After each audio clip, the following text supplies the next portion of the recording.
우리 몸의 일부가 딱딱하게 굳어지는 질병들이 있습니다. 예를 들어 동맥경화증은 혈관이 딱딱하게 굳어지는 것이고요. 또 루게릭병은 근육이 딱딱하게 굳어지는 겁니다. 간이 딱딱하게 굳어지는 것은 간경화이고요. 폐가 딱딱하게 굳어지는 것은 폐섬유증입니다. 또 심장이 딱딱하게 순식간에 굳어버리면 심근경색입니다. 이러한 질병들은요, 초기에는 잘 드러나지 않아요. 그래서 보통 사람과 다름없이 보이고요, 아무런 문제가 없어 보입니다. 근데 시간이 흘러가면 흘러갈수록 조금만 지나가도요, 도저히 치료할 수 없는 불치의 병, 치료가 불가능한 병이 되어지는 것이 이 병들의 특징입니다. 아주 위험하고 치명적인 질병들입니다. 여러분들이 이런 질병들에 걸렸다고 생각해 보십시오. 내 혈관이 굳어져 간다고 생각해 보십시오. 내 근육이 서서히 한쪽서부터 굳어져 간다고 생각해 보십시오. 내 간이, 내 폐가 점점 딱딱하게 굳어져 간다고 생각해 보십시오. 얼마나 끔찍합니까? 절대로 걸리지 말아야 하는 질병이라고 생각하지 않으십니까? 걸렸다면 아유 이제 큰일 났다 라고 생각하실 만한 질병들 아닙니까? 근데요, 이렇게 몸의 일부가 굳어져가는 질병에는 광적으로 강한 거부 반응을 일으키면서도 정작 마음이 딱딱하게 굳어지는 질병에는 아무렇지도 않은 듯 반응을 하고요, 별로 중요하지 않다는 듯 살아가는 신앙인들이 너무 많습니다. 저는 세상 사람들 얘기하는 게 아닙니다. 신앙인들을 얘기하고 있습니다. 세상 사람들이야 영적인 세계를 이해하지 못하니 영적인 것보다 육적인 것이 더 중요하겠지요. 근데요, 우리 믿음의 사람들은 무엇이 더 중요합니까? 성경에서 무엇이 더 중요하다고 말씀합니까? 육적인 것이 중요하다고 합니까? 아니면 영적인 것이 더 중요하다고 합니까? 영적인 것이 더 중요하다고 성경은 말씀하지 않습니까?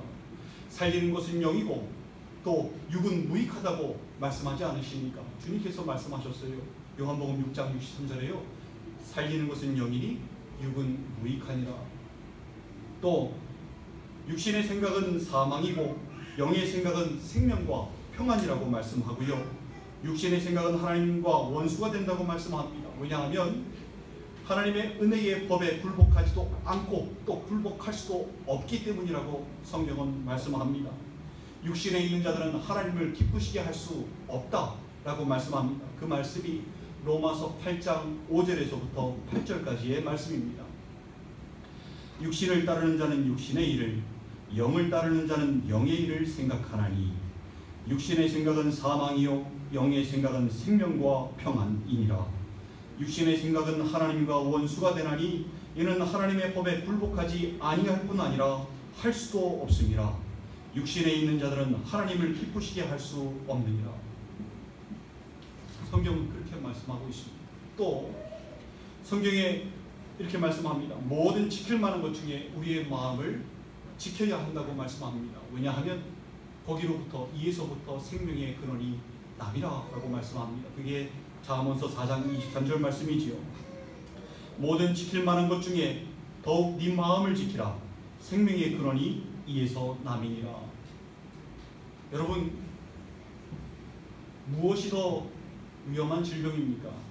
육신의 일부가 딱딱하게 굳어져가는 것이 더 무서운 질병입니까? 위험한 질병입니까? 아니면 마음이 딱딱하게 굳어지는 것이 더 위험한 질병입니까? 적어도 믿음의 사람들이라면 마음이 딱딱하게 굳어지는 그 질병이 더 무서워야 하는 것입니다. 육신이 굳어지는 병은요, 육신의 생명을 잃게 만들지만 마음이 굳어지는 병은 뭐가 잃게 됩니까? 영원한 생명을 잃게 만들기 때문에 그렇습니다. 육신의 질병에는 일어나서는 안 될 큰 일로 받아들이면서 아주 위험한 요소로 받아들이면서요, 경계하면서 마음의 질병에는 별거 아닌 것처럼 받아들이고 경계하지 않는 사람들, 그것은 진정한 신앙인의 모습이 아닙니다. 히브리서 9장 27절에 한 번 죽는 것은 사람에게 정해진 것이요 그 후에는 심판이 있으리니라고 분명히 말씀하고 있습니다. 이 땅의 삶이 전부가 아닙니다. 이 땅의 안개 같은 인생길 살다 가면은요 영원한 것이 기다리고 있습니다. 이미 주님 안에 거하는 사람들은 영원한 삶 가운데 살고 있는 사람들입니다. 이 땅의 삶이 전부가 아니기에, 영원한 삶에 비하면 아무것도 아니기에 우리가 육으로 살아야 하는 것이 아니라 영으로 살아야 하는 것입니다. 그것이 심판을 대비하는 진정한 신앙인의 자세인 것입니다.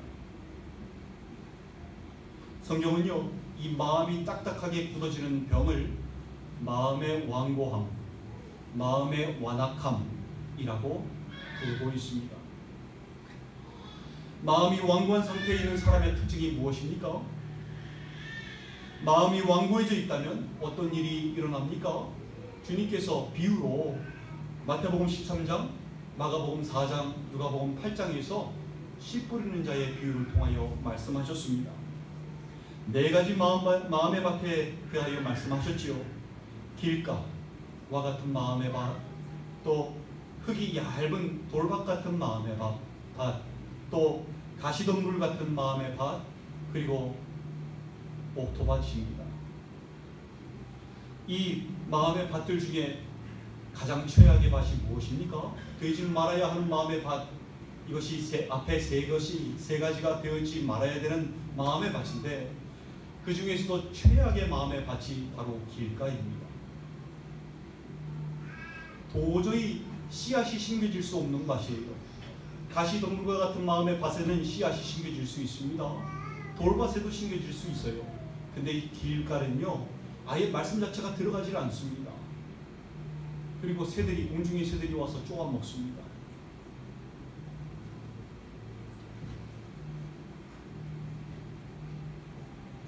씨는 하나님의 말씀을 의미합니다.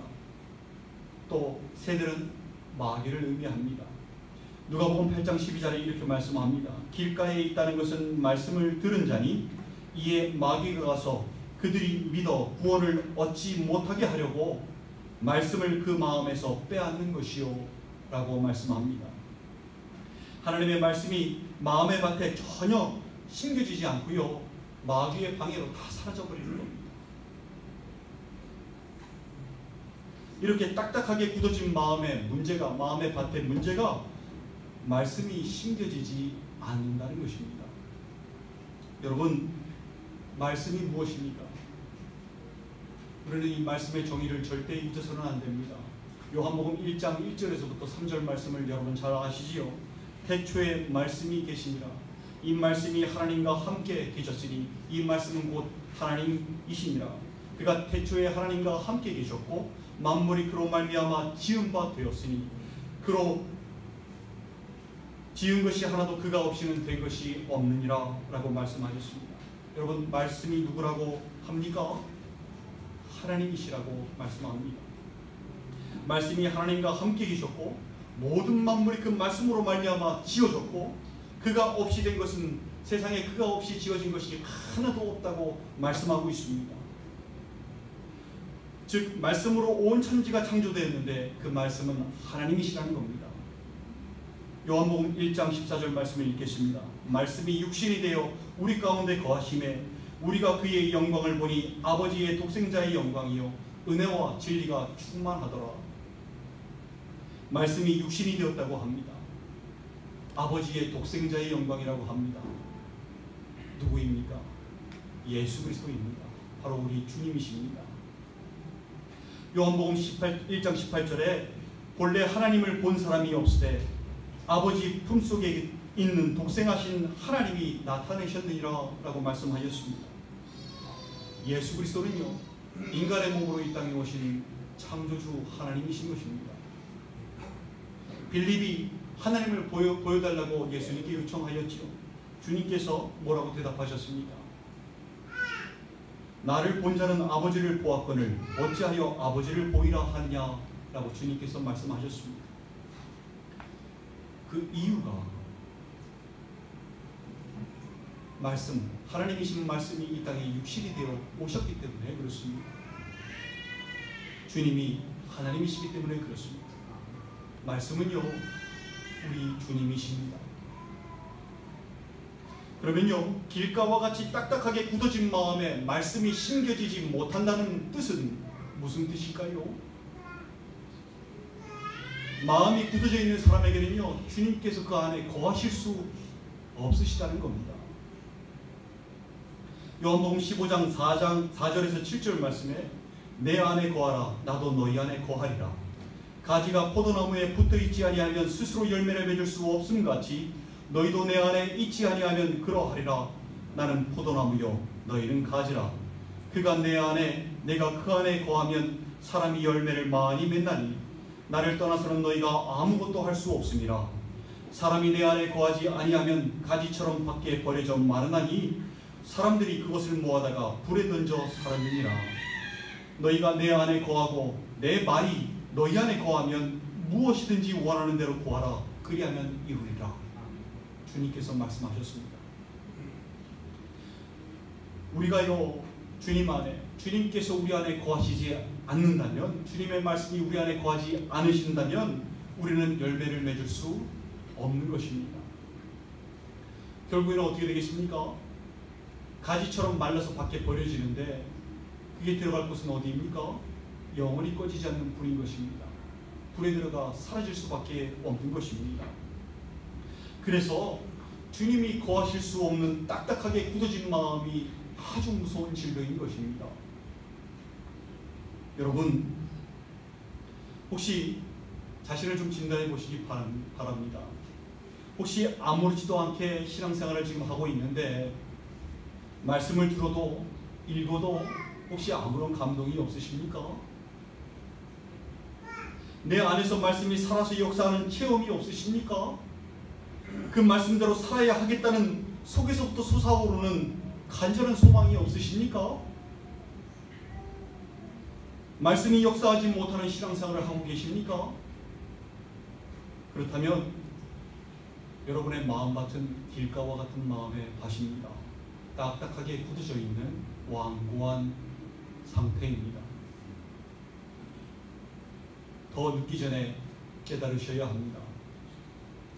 호세아서 10장 12절 말씀, 너희가 자기를 위하여 공의를 심고 인애를 거두라. 너희 묵은 땅을 기경하라. 지금이 곧 여호와를 찾을 때니 마침내 여호와께서 오사 공의를 비처럼 너희에게 내리시리라 라고 말씀하십니다. 묵은 땅을 기경하셔야 합니다. 길바닥처럼 딱딱하게 굳어진 마음의 밭을 다 뒤지고 엎고 기경하셔야 합니다. 오랫동안 말씀을 묵상하지 않고 간절히 기도하지 않고 딱딱하게 굳어져 묵은 땅이 되어져 버린 내 마음의 밭을 기경하셔야 합니다. 사모하는 마음으로 다시 말씀과 기도 앞에 서셔야 합니다. 그래야 그 마음의 밭에 주님께서 약속하신 대로 방금 호세아서 10장 12절 말씀대로 그 위에 단비를 내려주시는 것입니다. 공의의 비를 내려주시는 것입니다. 여러분, 왜 말씀을 묵상하지 않을까요? 왜 기도하지 않는 것일까요? 바빠서 못하는 것일까요? 아닙니다. 오늘 본문 12절에 보면요, 형제들아 너희는 삼가 혹 너희 중에 누가 믿지 아니하는 악한 마음을 품고 살아계신 하나님에게서 떨어질까 조심할 것이요 라고 말씀합니다. 왜 말씀을 묵상하지 않고 기도하지 않는가 하면요, 믿지 아니하는 악한 마음 때문에 그렇습니다. 자신의 삶에서 살아 역사하시는 하나님을 믿고 체험해야 하는데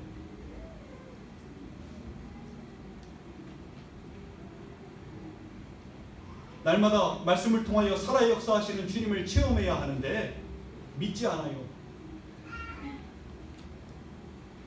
날마다 기도를 통해서 응답하시는 주님을 믿어야 하는데, 의지해야 되는데, 그 앞에 간절한 기도를 드려야 하는데 믿지 않아요.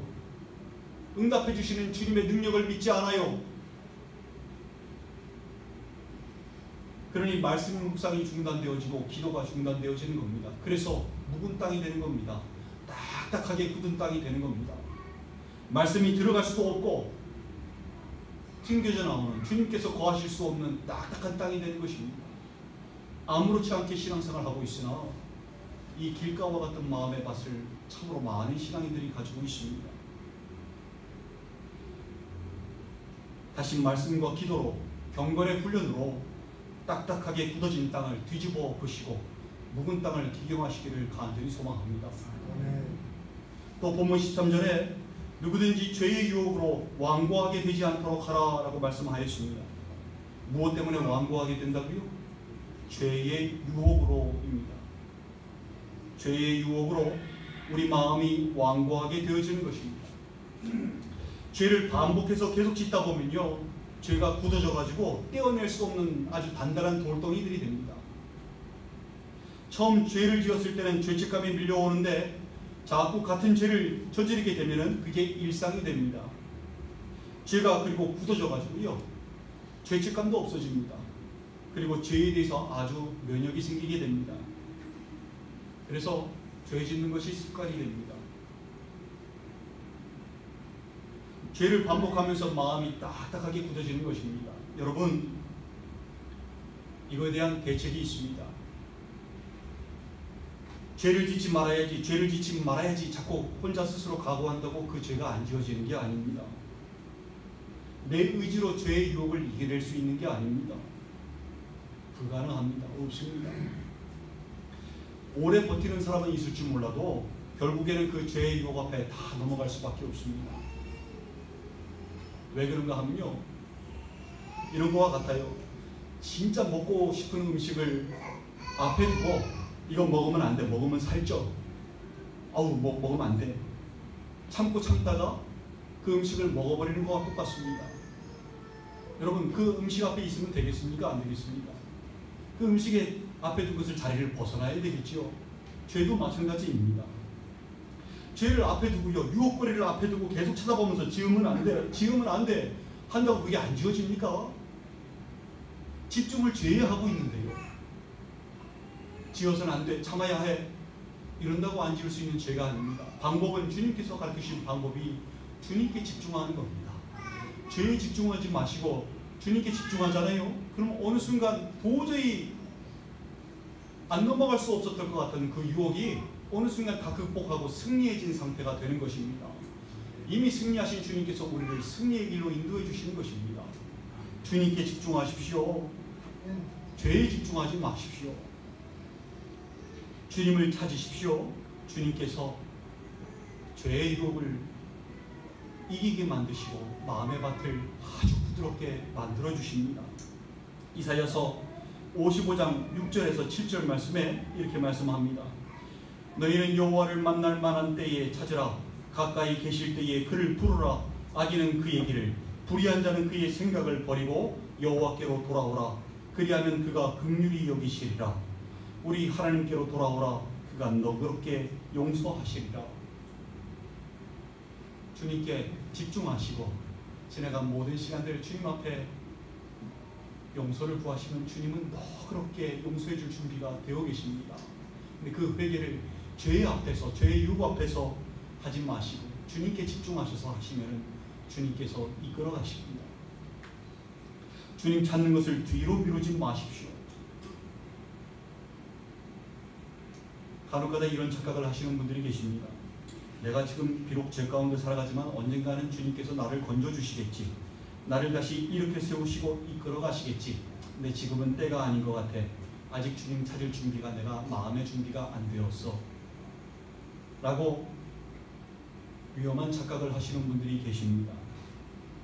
여러분, 현재 완고해진 마음의 상태를 해결하지 않고 그냥 넘어가는 것이 얼마나 위험한 것인지 여러분 아십니까? 시편 81편 11절 12절 말씀에 이렇게 말씀합니다. 내 백성이 내 소리를 듣지 아니하며 이스라엘이 나를 원하지 아니하였도다. 그러므로 내가 그들의 마음을 완악한 대로 버려두어 그의 임의대로 행하게 하였도다 라고 말씀합니다. 이스라엘 백성들의 마음이 딱딱하게 굳어진 상태로 내버려 두셨다고 주님께서, 하나님께서 말씀하십니다. 이게 무슨 뜻일까요? 일부러 악하게 내버려 두셨다고 말씀하시는 것인데, 그렇다면 악해지지 않게 하실 수도 있었다는 말씀 아닌가요? 여러분, 우리가 알아야 되는 게 있습니다. 아무리 창조주 하나님이시라도 자유의지가 있는 인간의 마음을 마음대로 조종하실 수가 없습니다. 그게 가능하다면요, 세상 모든 사람들에게 나를 사랑해라 라고 하면 세상에 지옥 갈 사람은 아무도 없어집니다. 입력한 대로 다 주님을 사랑하게 될 테니까요. 그게 가능합니까? 불가능합니다. 주님께서 그렇게 우리를 창조하지 않으셨습니다. 사랑하라고 또 명령했다고 그렇게 사랑하게 되면 그 사랑은 또 진짜 사랑일까요? 아니죠. 우리는 로봇가 아닙니다.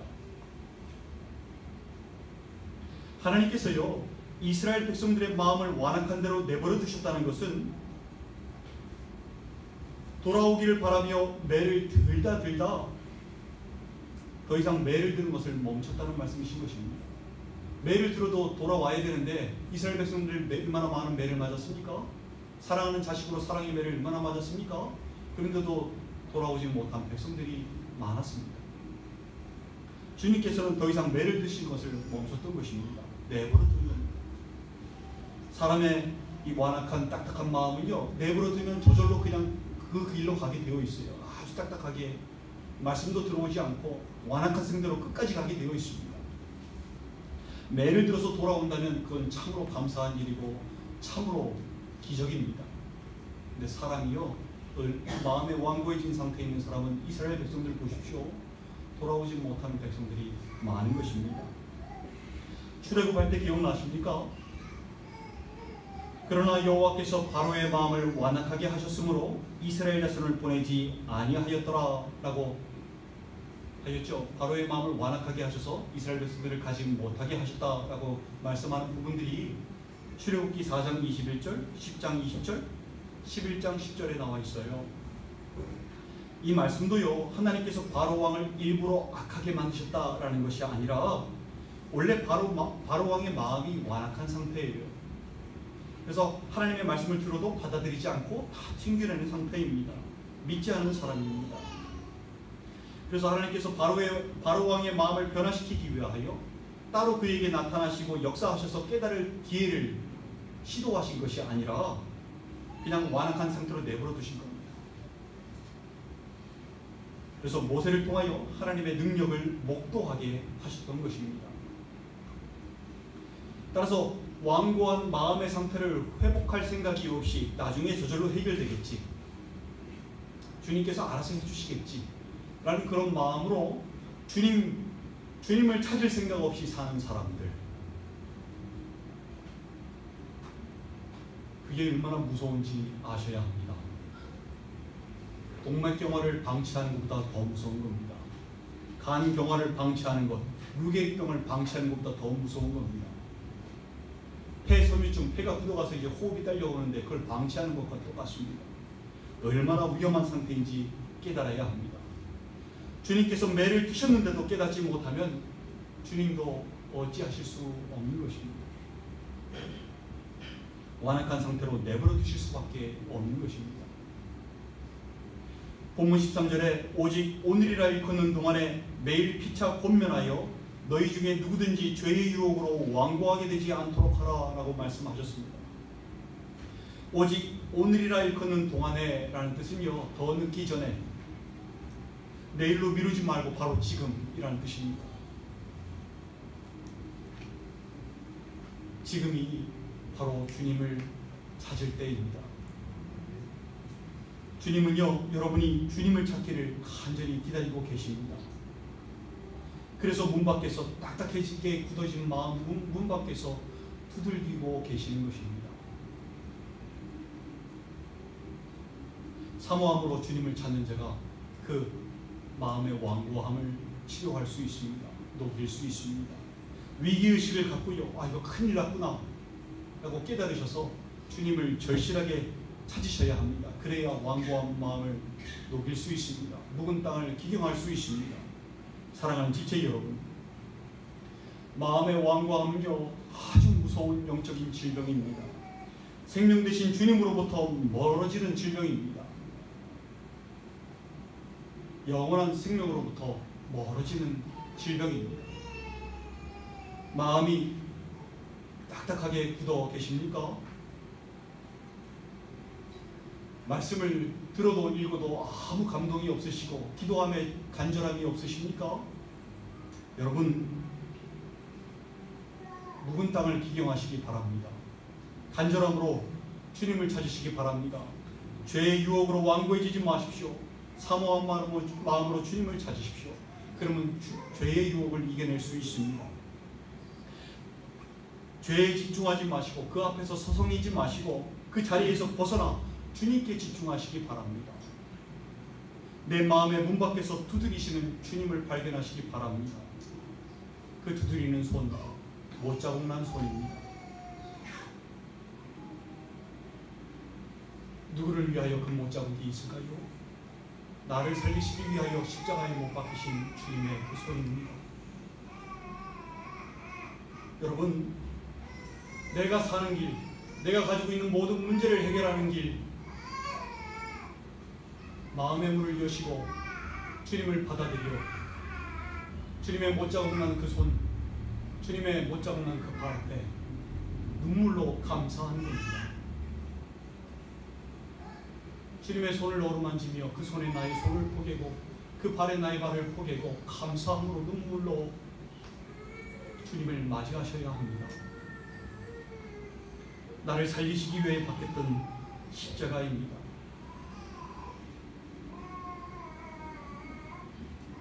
내가 가장 행복할 수 있는 길도 바로 거기에 있습니다. 천국의 맛도 바로 거기에 있습니다.